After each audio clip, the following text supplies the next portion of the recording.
একদিকে কাকদ্বীপের ব্লক তৃণমূল যুব সভাপতি, অন্যদিকে সুন্দরবন পুলিশের সিভিক ভলান্টিয়ার। কাকদ্বীপে সিভিক নেতা বাপ্পা দাসের বিরুদ্ধে একাধিক অভিযোগ।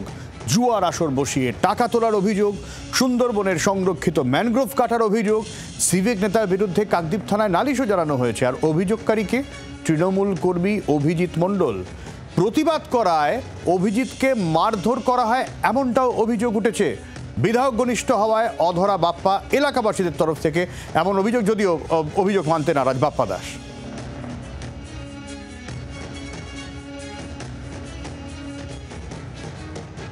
গ্রামের দিকে যে বড় বড় গাছগুলো আছে সেইগুলো কেটে বেচা ছাড়া বিভিন্ন কাকদ্বীপে ক্লাবে ক্লাবে জুয়া হয়, সেখান থেকে উনি ওনার দাপট দেখিয়ে জুয়ার বেশ কিছু ক্লাব থেকে টাকা তুলেছে এবং উনি হচ্ছে পেশায় কন্ট্রাক্টারি মানে ঠিকাদারি করেন, সাথে উনি হচ্ছে সিভিক ভলেন্টিয়ার এবং কাকদ্বীপ কলেজে গিয়ে উনি ওনার ছেলেপুলেদের নিয়ে গিয়ে যাত্রাকে থ্রেট করে টাকা ফাঁকা তোলে এবং সবাইকে ভয় দেখিয়ে রাখে যে ওনার নামে কেউ কিছু যদি প্রতিবাদ করে উনি মারধর করবে, এবং যেমন আমাকে কদিন আগে মেরেছিল।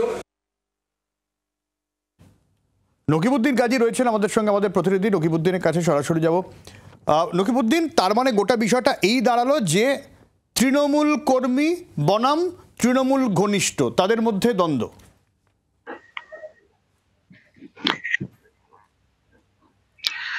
সব্যসাচী, দ্বন্দ্ব কি না সেটা পরিষ্কার বোঝা যাচ্ছে যে একে অপরের বিরুদ্ধেই অভিযোগ করছে। সেই অভিযোগটা থানা পর্যন্ত গড়ছে।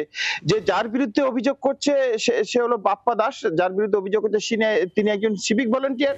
আবার তিনি দাবি করছেন সে একজন যুব সভাপতি কাকদ্বীপ বিধানসভা এলাকার। ফলে কাকদ্বীপ এলাকায় যে যুব সভাপতির দাবি করছেন এবং সিভিক ভলেন্টিয়ার, এই যে দুটো মিলটা করতে গিয়ে সমস্যা পড়তে হচ্ছে রাজনৈতিক দলের বিরোধীদের। কারণ তিনি এই যুব সভাপতির তিনি পদ নিয়ে কখনো বিভিন্ন রকমের যে গন্ডগোল করে বেড়াচ্ছে এমনটা অভিযোগ করছে, কখনো গাছ কেটে বেড়াচ্ছে, কখনো জুয়ার আসর বাড়াচ্ছে বলছে এমনটা অভিযোগ করছে। আবার তিনি অন্যদিকে সিভিক ভলেন্টিয়ার, অর্থাৎ পুলিশের একটা তার কাছ থেকে পুলিশের একটা পাচ্ছে। ফলে এই যে এইটা নিয়ে কিন্তু দুই বিরোধীর মধ্যে এখন এটার চাপাউতর চলছে। তবে তিনি আদৌ কিনে এই কাকদ্বীপ বিধানসভার যুব সভাপতি কিনা সেটা কিন্তু খতিয়ে দেখছেন জেলার যে সভাপতি আছেন, এবং পাশাপাশি এটা নিয়ে কিন্তু তদন্ত শুরু করে দিয়েছেন পুলিশ। একদমই, অনেক ধন্যবাদ নকিবউদ্দিন। পুলিশের তরফ থেকে কি বলা হচ্ছে শোনাবো। বাপ্পা দাস কাকদ্বীপের রিক্রুটেড, বাট ও আছে হচ্ছে লর্ডসিনা রোড আইবি ওয়েস্ট বেঙ্গলের সাথে ডাইরেক্ট অ্যাটাচ আছে এবং ওদের ডিসপোজালেই কাজ করে। একটা অভিযোগ বাপ্পা দাসের নামে কাকদ্বীপ থানায় হয়েছে, তো সেটা আমরা ইনকোয়ারি করে দেখছি যে কতটা কি আছে। ওর বিরুদ্ধে একটা অভিযোগ হয়েছে, সেইটা ইন ডিটেল কাকদ্বীপ থানা ইনকোয়ারি করে দেখছে, যেটা আইনগত ব্যবস্থা হবে নেওয়া সেটা হবে।